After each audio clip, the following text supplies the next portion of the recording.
I know you might want to stick around to hear from my next guest. We're going to hear from Donald Trump himself. Mr. Trump joins me now by phone. Sir, I'm sorry we didn't get to interact this morning, but let me let you respond to those poll numbers, which I think that you wanted to respond to, that says your endorsement in the Republican primary, more Republicans in Iowa and New Hampshire both say they would make them less likely to support that candidate.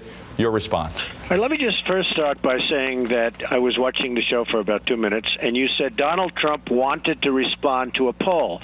Well, I didn't even know what poll you're talking about, number one, Chuck. Number two, I didn't call you. You called me about 40 times trying to get me on the show. Yeah. I didn't call you.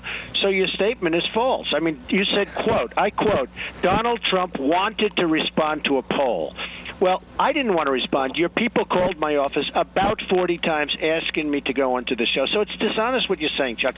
I wish you would just sort of say it like it is and just, I think you'd really do better, honestly. I actually think you'd get better ratings, if you did that. But so I did not, is it a correct statement that I did not call you, you called me? We called you. Okay, you good, clearly wanted, say that, though, your Chuck. folks wanted to respond to the poll, is what I understood. I'll respond to it. I'll respond to it. But at the beginning of the program, you didn't say that. You said Donald Trump wanted to respond. I didn't want to respond. I'm doing NBC a favor by going onto your show. I wish you would just be straight, Chuck, because honestly, I think you'd do a lot better if you were straight.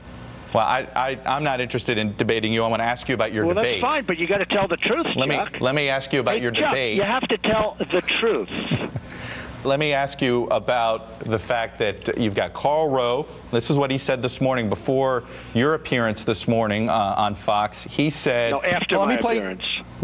He was on, okay, it's my understanding he was on before. Just my get the apologies. facts straight. He was on after my appearance, not before my appearance. Here's what he said. It doesn't help the country.